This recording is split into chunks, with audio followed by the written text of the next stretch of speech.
Welcome to another episode of the Working Audio Tools podcast, the audio mixing and mastering podcast, where myself, Ed Thorne, and fellow co-host Paul Third document our journeys to becoming full-time mix engineers. On the way, we go on many tangents, including plugins versus analog, Atmos mixing, various gear acquisition syndromes that we have, the development of our studios, and lots of philosophy along the way. This episode is a particularly interesting one because Paul has done either his first or second Atmos master of a track we're going to compare.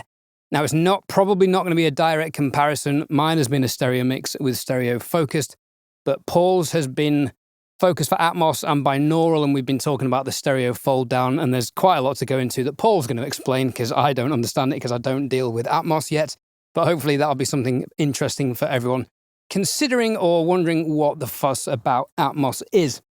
But we'll get to that in a second. The track has been provided again by Mark and James at Present Day Productions, who recorded a jazz trio.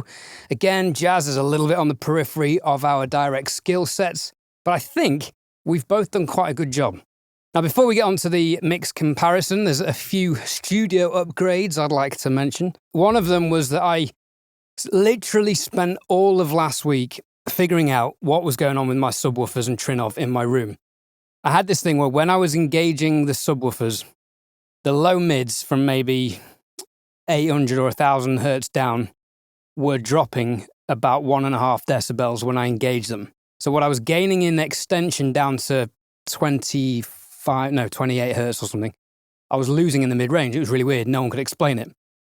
Then I tried something else on Trinov with a mono sub in LFE mode rather than left sub, right sub mode. And all of a sudden, the whole problem went away and the system sounded amazing. And I was getting extension down to 26 decibels at 0 dB, which is actually slightly better than the subs are meant to be able to do, but Trinov is making them work. So that sounds great. And I lost the stereo imaging in the low end, but headphones for that, whatever. The richness that I'm getting from the sub, combined with the full range top end and all the lovely low mids that the PSIs can offer, is working really nicely. So Paul and I then went down a rabbit hole of, well, if you can sell a subwoofer and, get some money back, what are you going to buy with it? And I was like, well, I'll get some better converters.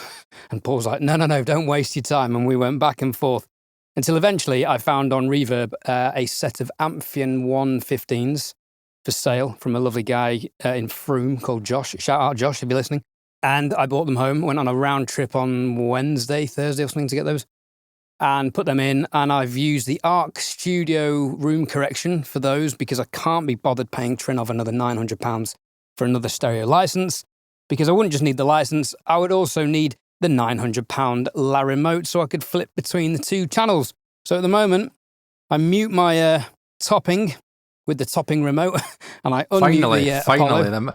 No, I can't believe that you had that for so long, and I kept on saying to Ed, use the remote. I had it in the box for about 18 months. And then as soon as he gets it, he's like, oh my God, this is so handy. This is great. I'm like, yeah, I know, I've been telling you for fucking years. We need to buy lots of spares because when they stop making the remotes, we're fucked. So the development has been that I've added some Amphions, and this is actually my first mix on them, which I think they're working for translation a bit better, which is why I've got them, because I was struggling with the low end translating into my van, partly with the subs. Now with the mono sub, I think it's better. Hopefully the speakers, they've got such a nice uniform mid-range. I really like them. They've not got the expansive top end of the PSIs. They're not three-ways. And they've not got the expansive low end because they're not three-ways and they don't have a sub. But very, very lovely speakers. MSM has totally sold me on them. But I can't afford a full range or have the space for a full range system. So that's what's been going on in my world. I've also been back in Pro Tools. I've been on an absolute mission to learn everything that I don't understand or know in Pro Tools. And I have to say, the SSL UFA we discussed last week is absolutely paying for itself. There's so many features on that make Pro Tools more user-friendly. I'm really, really enjoying it, including on the UC1 as well. I can actually solo groups an instrument bus. You have to solo all the individual channels feeding it as well, as you would on a analog console. Now, coming from Logic, this blew my tiny mind. I could never understand why. And then I realized how much Logic is doing in the background for you, including grouping all this information together. So, I now have a instrument bus solo function because of the SSL UC1. So again, getting around something that annoyed me in Pro Tools and paying for itself. What's going on in your world, Paul? I had my mate round the studio on Friday. I know that's I wasn't there. I wasn't there. Who is this person? It's actually, it was the drummer of my old band. But, a drummer was there? Who is this person? A drummer, yes. But Matthew's been like one of my closest pals, like ever since high school. But my wife was away on a 5-day yoga retreat, so I had the kids. But then my mum and dad, thankfully, came in, as mum and dads do, and were like, do you want us to take the kids over the weekend? I'm like, oh, if you must. So I had the studio to myself, and so I got Matthew around, and I was like showing him around the studio and stuff because he'd not seen it. And we sat in the Atmos room for, I don't know, it must have been about kind of 2 hours, and I was showing him lots of different mixes, and we were trying to find songs that, he'd never heard before, and we heard Supersonic had just been done, I think. And it was amazing because what he enjoys about it is that because with Aurea I could like solo all the speakers. So because certain mixes have certain elements of songs in certain speakers or like in their ears, I was able to solo certain things. And he was like, "Oh my god, I've never heard that part. I've never heard that part. Oh my god, I've never heard that isolated. I didn't even know that was there." Cool. That is cool. Actually, yeah.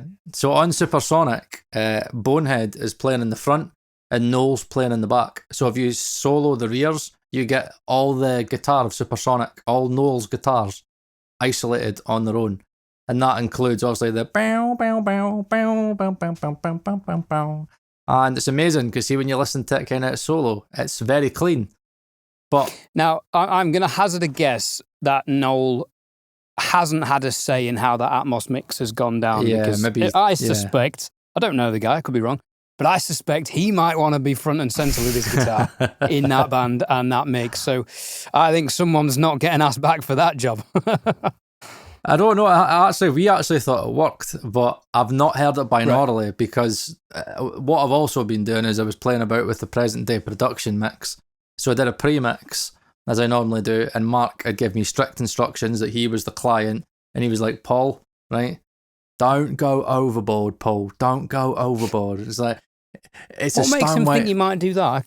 It's a Steinway piano, Paul, right? It doesn't need a lot of EQ to it. Don't touch it. It's like the drums, it's jazz. Basically, it's like, none of you fucking soothe, none of this. It's like, just respect it. Respect the dynamics. And, obviously, I've never done jazz, but Ed's always kind of spoken about it. And I always kind of know that jazz is very purist, mindset.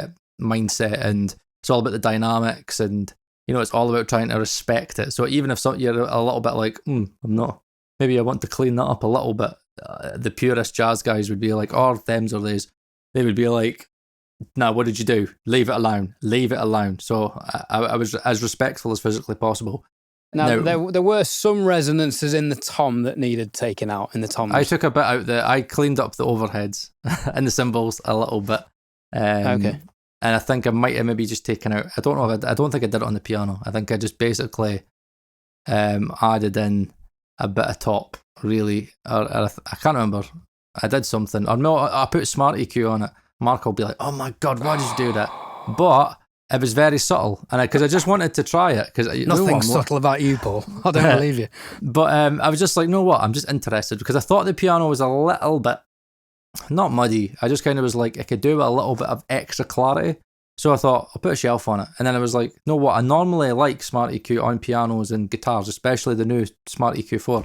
So again, I just tried it and I was like, yes, straight away. Seen the EQ move, I was like, it's really subtle. It's adding the top end that I was kind of wanting. Clean things up a little bit. And yeah, that was it. I'm pretty sure that's what I've done. I might be blethering out my arse because I've also been doing a Mark Daniel Nelson mix. And I might have done that instead, so I can't remember. But either way, the whole mix was treated with respect, and everything was the subtlest of moves. It was very, very, very subtle. It was probably the easiest mix that I've ever had to do in my life. Generally, the pre-mix took me 45 minutes because it is only bass, drums, and piano. 45 minutes, the whole thing. Printed it. Because I stuck to Mark's mix as well, because he sent me a mix, the mix that he had accepted. Yeah, we had a rough this time, didn't we? It was labelled headphone binaural mix. Yeah. So I worked off of that, and what was interesting was I thought, right, I'm going to do it arse from elbow, because I want to go backwards. And so what I did was I got my in-ears, my like £100 not Hyphements, they're tuned to Harman, the Truth ears. I use them for like portable stuff when I'm on trains and stuff. So I was like, right, I'll try it on the in-ears just to see like how it works binaurally and how that translates to my Kali setup. So I did it, and the whole thought of it was I want them to sound like they're in like a sticky floor jazz club. So I had like the piano there, and I had the drums there, and I had the bass in the middle. And I was like, oh, have I put too much reverb into this? I don't know, but I did it quickly. So it was good to play about with Studio One, play about with the render and stuff. So I bounced it, and then after me and Matthew had listened to all the Atmos tracks, we got immersed in it, and it's so fun. Like Ed, when you come down, you'll be like, this is so cool, and you'll be like, oh, is that done Atmos? Is that done Atmos? Is that done Atmos? And then see when you isolate something that you've never heard before in the track, you're like, oh, right, it's so addictive.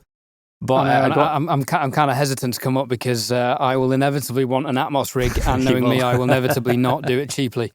The good thing is, I am physically limited. I physically cannot put one in my studio. So that's saving grace for me at the moment. And I can't afford a bigger studio, so we can avoid it. So thankfully, yeah. And so at the end of that, I was like, no, what, do you want to hear? Because he was asking me, he was interested on like, how do people mix this? I was like, oh my God, a mate that's actually giving a shit about audio right now. I was like, oh, if I went to heaven. So I showed him the piano mix, the Emile mix. And I was like, this is what I'm going for. But I'd not heard it yet. So he was hearing it before me in the sweet spot. I was in the recliner at the back. And straight away, I could see him going, yeah, kind of see what you're doing. And then I had to listen to it, and I let him see stuff, played about with the height speakers and blah, blah, blah, blah, blah. And then when he left, the next day, I sat down with it, and I was like so gutted because it just didn't translate. The whole thing didn't translate to the speakers. I was just like, no, this just sounds off. It sounds odd. It just doesn't sound right. So hang on, just for clarity, at this point, you'd mixed it in headphones binaurally. Yeah, on earbuds, you put it into the Atmos room, and it didn't translate to the Atmos. Did not translate at all. The decision just wasn't right, because the original one on my earbuds sounded like they were on a stage, and I kind of had a suspicion that there was too much reverb in it, but I did it quickly. So when I listened to it in my room, I was like, oh God, it's like really washy sounding, and straight away I was like, the placement doesn't work. So I had to redo the whole thing, because the whole thing just didn't work. So what I ended up with was, and I went very different, because Mark said to me in the Atmos mix, he went, do something different. He went, use this as your way of experimenting, because he said that his mix was, very based on the client. He's like, they still wanted to keep it very stereo. He's like, I wanted to go wider with it, but the client wanted to keep it a little bit more stereo. So he kind of respected the client's wishes. So what I did was I put the piano over your left shoulder, and I put the drums all like in the front, and then the first one had the bass on the right hand side, so it was almost like a triangle in a sense. That's what I was thinking about, and it kind of worked, but I was really struggling with the bass. But what the piano done? So hang on, sorry. So you had all the drums along the stage, like in an Argos catalogue? Just in the fronts, just basically as if so the drums are here, almost like the drums are on a stage, right? And the piano's playing behind you. For some reason, I was thinking you had how Argos catalogues have a drum kit, and it's just the most special way of setting up a kit. No one would ever do it. It's like everything's literally in a line, as if you're walking across it like that. Right? No, not like that. So what I did was, and I copied Mark on this, because I tried to do it by bringing in individual tracks, but I just stemmed the drums. I just made a drum stem and brought that in and just treated it like I would stereo. So the drums are essentially the way you would do it in stereo, but the piano is right behind your left shoulder. And what that did was it created this feeling of something's, how do I say it? It's like not something's behind me, but it's like something's over there. And like I got two people in. And it was like you're immersed on the stage almost. Yeah, so I got two people in, and I loved it because I got that impression where they both went, and they were like, yes. I was like, God, that piano sounds like it's right behind me. Sounds like it's right behind my left shoulder. And then obviously you've got the piano there, and you've got the drums in front of you, And then I had the bass and I was struggling. They're like, but they liked it. They were like, oh yeah, cool. So you've got the bass over there, and that fucking sounds like the bassist is like over there. The drums are like there on the stage, and the piano kept on getting them because they were like, it was because people are not used to it, and that's what I wanted. I wanted that effect where it was like, I want you to feel like you're kind of in a sort of room. So I was all kind of happy with myself. And then today after work, I was like, right, let's listen to it on the earbuds again, because translation's still super, super important. Because at the end of the day, what's everybody going to be listening to it on? Headphones, earbuds. So I put it back on the in-ears, not my headphones. I've not even done a headphone test yet. I just want to do it. So this time it's having mixed it in Atmos, and then you're seeing how the translation works going down to binaural in headphones. Okay. Yeah. So thankfully, this one worked. However, there's an issue that, again, I'm still learning stuff. There's a height problem with the binaural algorithm. So it can only go so high, right? So the issue is that I had it higher in the speakers. That's just how I was hearing it. I was going off my feel and kind of, does it sound like it's in a room? But certain things, so again, I raised the cymbals. This is something that Mark was talking about, and it made sense. So I stemmed the drums without the overheads and the cymbals, and I stemmed the overhead and cymbal. So I had cymbals, like, what that allowed me to do was have the drums and then place the cymbals slightly higher than the drum kit, which is what you would get in a real drum kit. So, but I was experimenting, and I must have had it too high because a lot of things were disappearing, and there are certain things that you can do in Atmos in the speakers, it just doesn't work in binaural. So everything almost has to come back to the front speakers. So I was trying to do the supersonic thing, where I was like, oh, I want to have just this in the rear speakers, just that there, because I like the separation in Atmos. But when you do that, you will get no audio. So I was like, where's the piano? I was like, shit. So I was like, my reverbs were pretty high. So I was like, right, I can't even hear my reverbs. So I had to bring them down till the binaural algorithm, but till they were getting picked up. So I changed the height of those, and then I had to change the piano. So the pianos were coming out of all speakers, even though it's panned here. I think they must still bleed into other speakers. I don't know how it works yet. And then I had to move the bass because the bass just wasn't working binaurally there.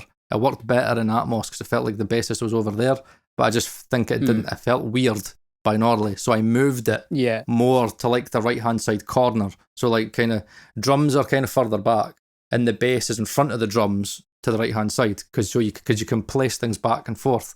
And then I've got the piano right over your shoulder, which I think will still work. I think it'll still work in Atmos. But what I kind of feel when I was listening to it, and I didn't want to change it because I wanted Ed to get his opinion on it. Obviously it works in Atmos, but it's right over your shoulder. But because you can't get any rear information out of binaural, you kind of feel, for me, in the binaural and the stereo mix, that the piano just sounds like it's off to the left. It's not. You've not got that feeling that the piano is actually behind you, creating that feeling that you're in a room. It just sounds like it's very widely panned to the left. So I'm now in this place where I'm like, right, okay, mixing on speakers first is definitely working. But what I now need to do is I now need to try working on these, because these are made specifically for mixing immersively. And I've got Acoustica CN Sphere, which has found a way of manipulating the algorithms to give you a more realistic impression of the speakers. Like I can listen to Atmos mixes on Apple Music, and I'm like, wow, like, I'm getting the rear image, it's just very, very impressive. So I need to try that out and see how that translates.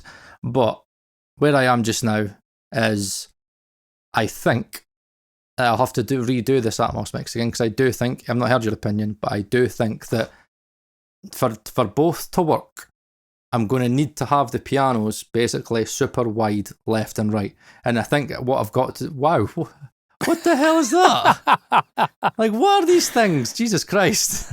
For anyone listening and can't see this, you should see it on the video edit. I think you will. On YouTube. But every now and then you'll notice Paul sticking his thumb up, and there's a little bubble. It doesn't work up for me, though.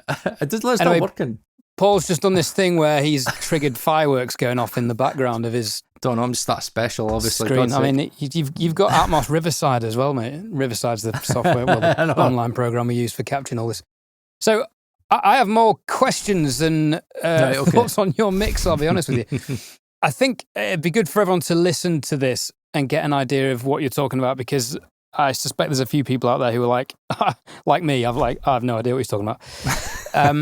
But a couple of questions spring to mind. Well, first thing that springs to mind is, like, holy crap, I'm only just, I think, getting my head around stereo translation, which I think you've had down for a little bit longer, to be fair. And you've now dived down the rabbit hole of, well, does stereo translate to binaural? Does it translate to Atmos? Does Atmos translate to binaural? And does that translate to stereo?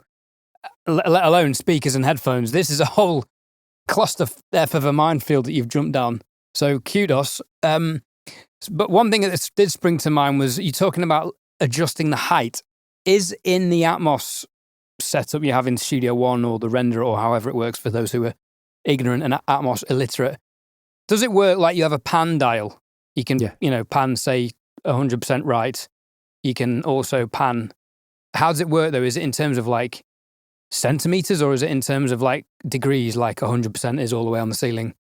0% is on the floor, 50% is ear level. Yeah, think of it just like having your pan fader, but it's, instead of being horizontal, it's vertical. And from what I can gather... so like 100% left would be on the floor. Unity would be height, same height as your ear speakers. Yeah. So okay. I think I've still got to figure out the heights right. I don't know how I'm going to do that. I think it probably makes sense to me why Mark was talking about they played a B and like panned it, because what I probably need to do is maybe just get noise, maybe just get like almost like a pink noise or whatever and get it in all the speakers and then play about with the height, just so I could have a realistic impression of where the faders match to the actual... Yeah, definitely use pink noise. Don't use white noise after your video today.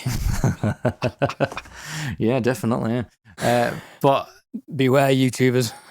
I know. You might be next. I've helped him as much as I can. I'm done now. I know it came from a good place. Not sure he'll agree. No, he left a very professional response, didn't he? Anyway, we digest. Sorry, you were saying? Yeah, so think of it like, well, I kind of mix more with objects, right? So you've got your beds and you've got your objects. See your bed just as the speaker, so left, centre, right, side, left, side, right, rear, right, and then you got your overheads.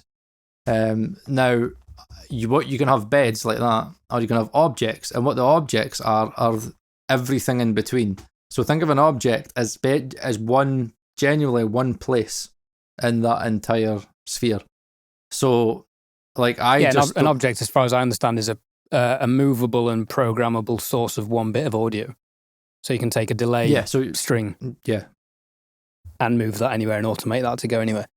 I mean, when you think about it in that sense, panning, height, and moving objects, the data involved in these files. I mean, how much does an Atmos mix bounce down to if, say, a 48, like this jazz track, my 48 kilohertz 24-bit file was 77 megabytes. My 96K master was 100 and whatever double that is. So see the actual 7.1.4 WAV file? Yeah. That's 553 megabytes. So it's half a gig. Oh, okay. So that's what I was getting at. How big is that file? And that's significantly bigger.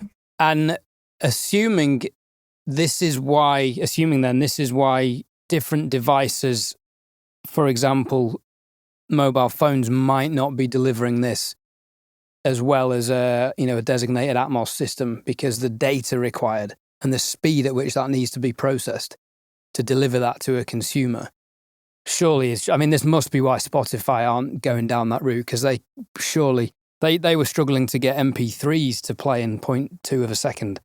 So to get hundreds of megabytes to play in even a second is going to be a tall order. If anyone can do it, though, I believe Daniel Ek can do it, and with the amount of money he's got, he can bloody well get his arse together and get on with it.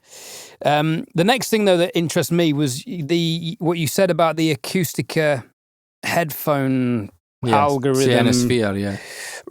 Is it a renderer to kind of give you the illusion of Atmos in headphones? It works basically with the renderer. Now, what's cool is that it's now got a standalone app as well outside of the DAW. So see when I'm listening to Apple Music, essentially what this does is it works with like Apple's Core Audio. So in Core Audio, you can say, you know, the outputs, you could say 7.1.4. And that's how I could stream Dolby Atmos with Aurea. Now, what Sphere does is it takes in all of the data, so it receives all the 12 speakers. And then what it does is it does its own binaural fold down using its own algorithm. But what's really cool about it is that you can change the algorithm. You have full control over the algorithm. So they've got different ones. So they've got different studios. They've got the Apple renderer. I think they've got Logic renderer, and they've got like their own renderer. And for me, their own renderer works really well because with these on, I can listen to Rocket Man and I'm like, this actually makes a lot of sense. Like, it's obviously not my Atmos room, but it makes sense. It sounds like a binaural fold-in, which is really, really, really cool. So I'm going to try mixing with it, but obviously if I try mixing with it and it doesn't work, then it's just going to be full speakers all the time. But I'll experiment and I'll get there. But I mean, what do you think? Do you think we should let people have a snippet of the stereo fold-in and also the binaural that I've done so far, just so they can get an impression of how it's kind of translated? So for anybody listening, we'll just do it, right? In Atmos, the piano is meant to be behind your left shoulder, right kind of here, right? So it always kind of feels like it's behind you. Drums are up the front, at the back, and the bass is to the right-hand side in front of the drum kit. So we'll just do a short snippet. We'll do we'll do the Atmos first, then we'll show you the stereo fold-in, and then we'll kind of see how we're going from there.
Right, so that was the Atmos mix. This is the stereo fold down of that same Atmos mix.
DistroKid sponsor the Working Audio Tools podcast, and you can get 30% off your first year's subscription using the VIP link in the YouTube video description and podcast show notes. DistroKid makes distribution of your music easy with unlimited uploads, and you get to keep 100% of your royalties and earnings. Join over 1 million artists who rely on DistroKid to get their music into Spotify, Apple Music, YouTube Music, TikTok, Tidal, Instagram, and all other streaming platforms now and in the future. The new DistroKid app is available on iOS. Go and download it from the App Store now. From here, you can upload new releases. You can see your DistroKid earnings and withdraw these earnings. You can view and share your hyperfollow links. You can check your streaming statistics from Spotify and Apple, and even add and edit lyrics and song titles. So keep track of your releases on the move with the new DistroKid app, available on iOS. Download it from the App Store now. Right, so that's your listen to both. So what did you hear, Ed? First, we'll talk about the binaural, right? Imagine, obviously you've not heard the Atmos mix. I've told you the way everything should be placed. But to you listening to that, just as like with fresh pair of ears, how did it feel to you? How did it sound to you in general? It sounded, like you said, that you were in a jazz club and the piano was somewhere over. I felt like it was on my left, on the stage right, left-hand side as the audience are looking at it. And the bass player's on the right and the drummer's in the middle. And, I could almost hear people chatting behind me and, smell smoke in the room. It had that kind of vibe. Now, regarding room acoustics, terrible.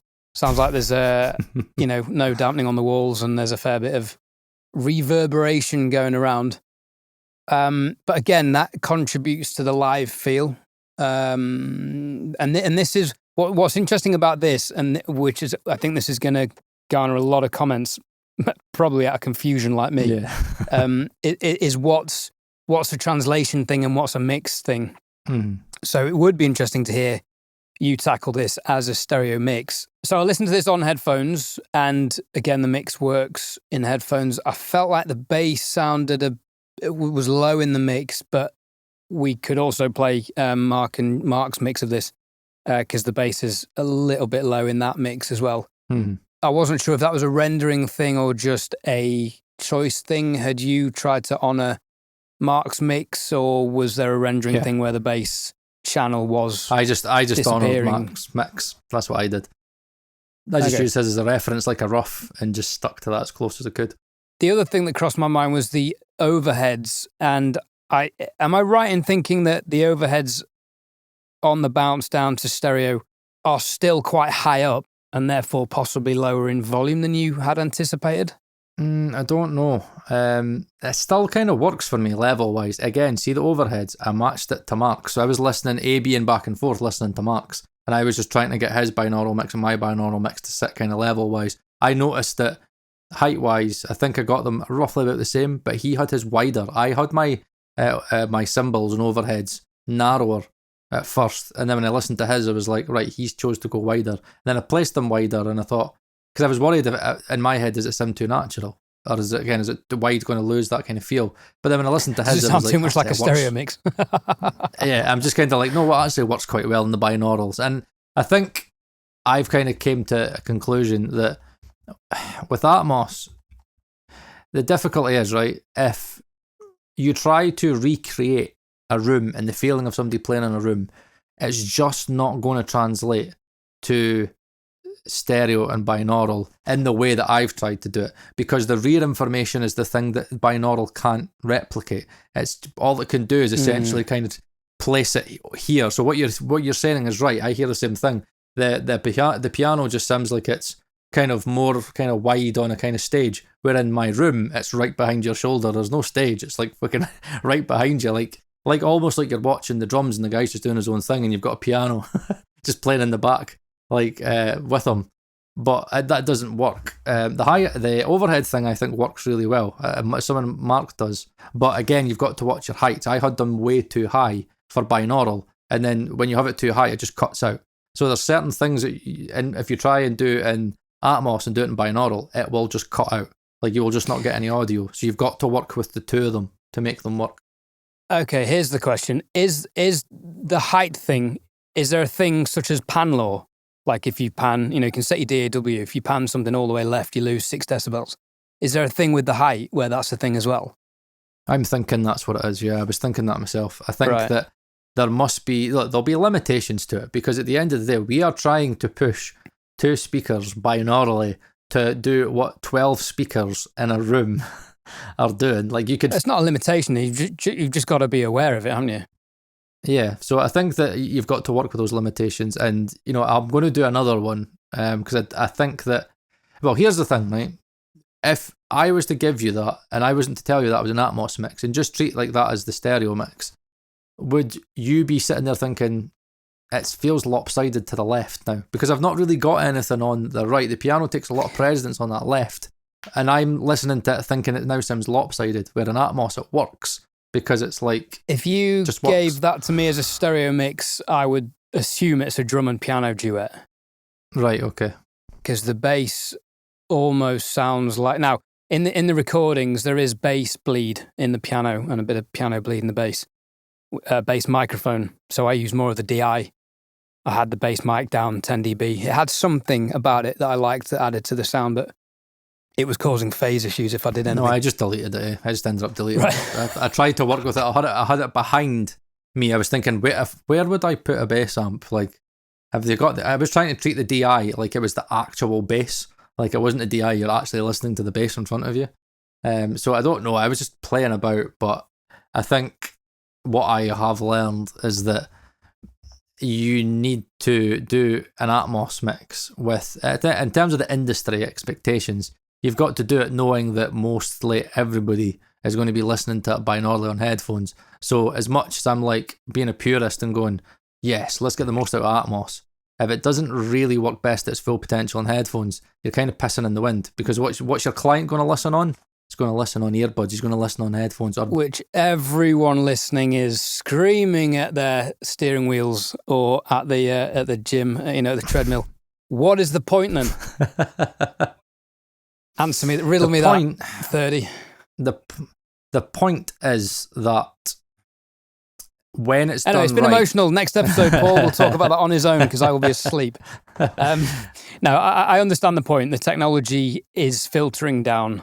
I see Atmos as crypto. It's potentially absolutely genius, but it hasn't filtered down to the regular consumer yet. Yeah, for many reasons. The complexities are incomprehensible at the moment. Right. So yeah, as a stereo mix, that would be my observation. I felt like it could have more bass, but then I also felt that about Mark's, I keep saying Mark and James. Mark's mix. But then he's worked with the client, so if that's client-led, and then you've tried to treat Mark as a client, and then that's a client-led decision, that's fine. So what you've done this week is followed what Mark wanted, and what I've done is apparently ignored it, because I didn't actually have this conversation with Mark about what to go for. I just thought, okay, I'm going to listen to some jazz before I go into the studio and mix this, and I'm going to put a bit of sparkle on the cymbals. I'm going to try and get the bass in, but there's a huge resonance at 200 hertz. Whatever note that is he's playing. A more talented musician than me can probably identify the frequency based on the note. 220, because an A is 440, so it's an A, isn't it? Either way, right, what Mark had said to me was, and again, Ed didn't have this feedback, and he said the bass isn't that important in this track. Or what he meant was more the low end. He meant the mid-range is more important. So the low lows of this must have not been that much of a worry for the client. And maybe they were just thinking it's more about piano and like the dynamics of the drums, and the bass is just kind of following it. You know what I mean? Like, and when I listened to it, I could still hear the kind of the notes of the bass running, but I don't really get the low lows. But I don't know, I just followed what I heard. Double bass is a tricky one. I've recorded it a few times, actually. I have done live sound for upright bass a few times, but in the studio I've recorded it. And the sub-content of a bass is literally in proportion to how expensive the instrument is.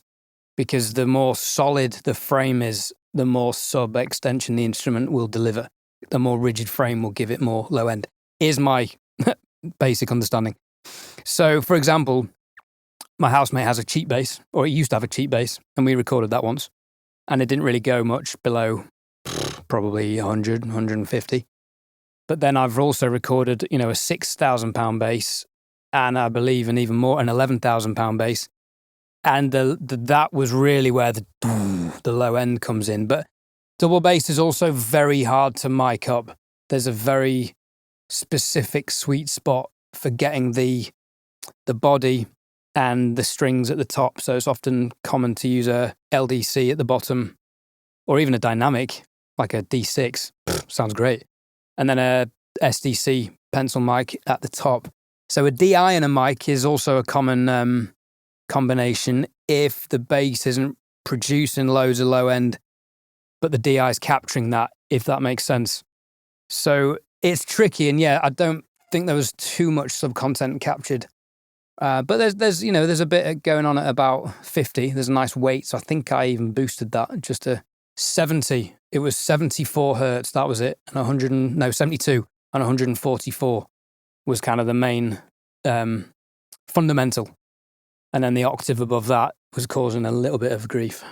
Yeah, but I think for me, this was more like, I'm not that fussed about the mix itself. I think it was more for me about using this as a good experiment for Atmos. But what I will give credit to is that if you consider that I'm telling you, in my room, that piano is right there, but in the stereo mix, you still get the full piano. You still hear the full piano in the stereo fold-in, which for me is impressive, considering that it's genuinely behind you to your left shoulder. When that folds down, you're still like, I've got piano and I've got drums and I've got bass. That still works as a cohesive piece. I mean, like, the you don't drums listen to sounded the most immediate, as if they were in a stereo mix. The piano sounded a little bit more distanced, as if I was maybe 10 feet away from a piano, and the bass sounded a bit more distant. So it's interesting how it folds down and compares. With that in mind, let's give the audience a listen of my stereo mix. This has purposefully been mixed for stereo, and let us know what you think in the comments.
DistroKid hosts a range of visually engaging social media promotion tools to help your release stand out from the crowd. Creative and colorful social media cards incorporate your artwork to help your release stand out. These are free to download and can be highly effective promoting your release. DistroKid also offer mini videos, which are free, short, customizable videos incorporating your artwork and a short clip of your track.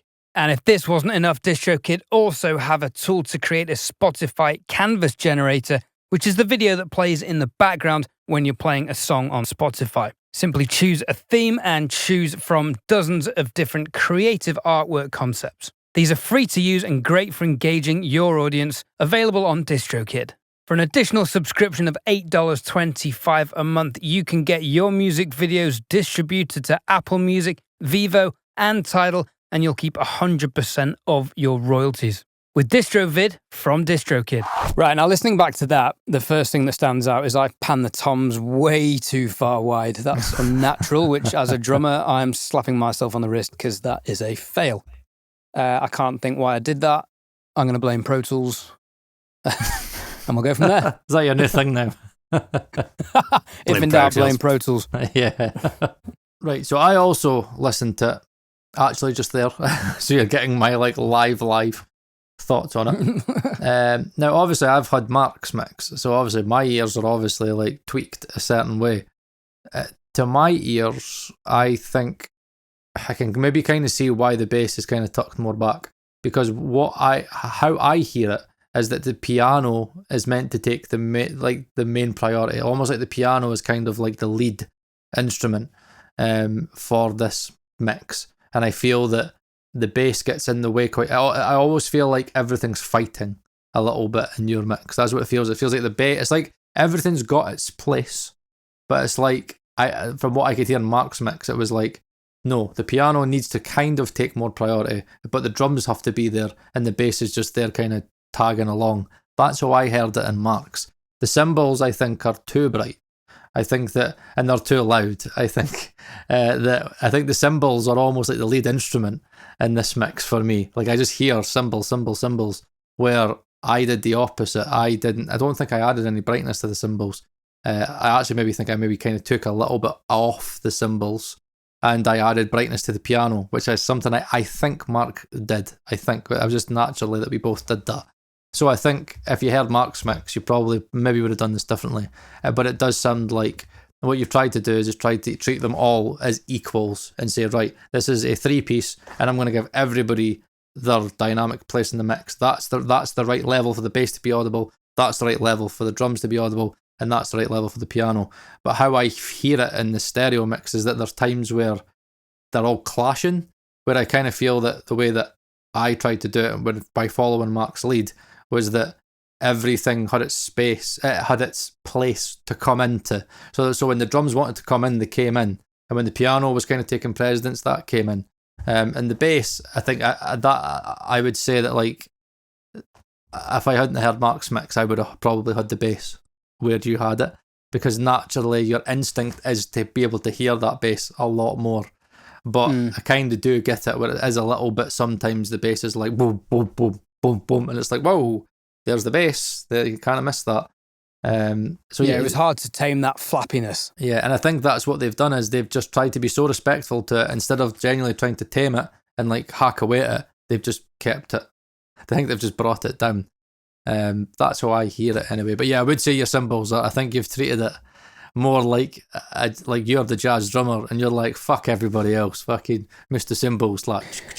Well, no, that was a conscious thing, because if you listen to a lot of the old school jazz records, and I'm talking Elvin Jones, Art Blakey, Buddy Rich, the jazz ride is the 2 and 4 backbeat of jazz, and I had that instilled in me as a player. But also, if you go to, any kind of live jazz gig, it ding ding ding ding ding ding ding. That is you, God.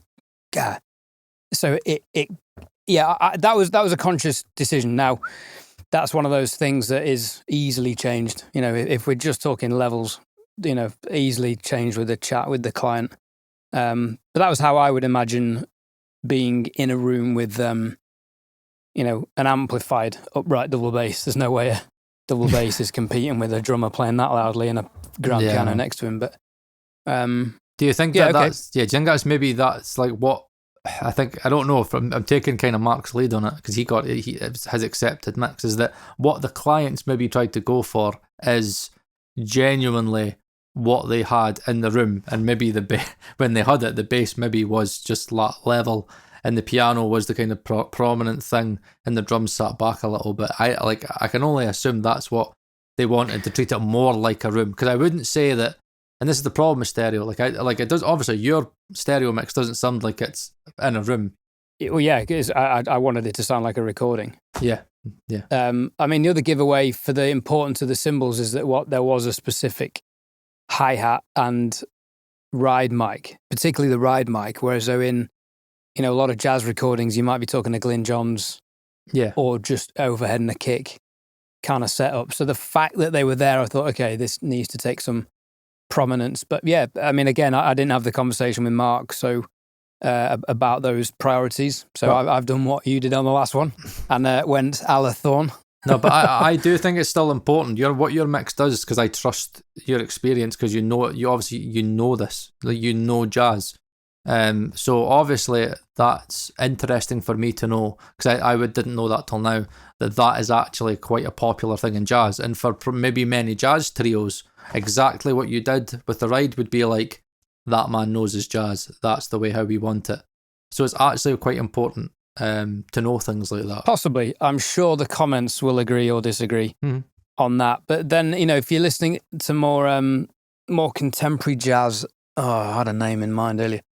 The processing that they did on the kick and snare, for example, suggests a more modern sound than, the traditional mono microphone, omni mic in a room situation where maybe the ride was physically the loudest thing in the room, which is why it was so prominent on those jazz recordings, because obviously a lot of the times they'd have been recording around one omni ribbon mic, and they would have been spaced away from the mic in order of priority. So the drums, just because they're loud, would have been at the back, which is why on a lot of the old jazz recordings, it was all cymbals, no kick, and a bit of, dynamic snare work when the player felt like it.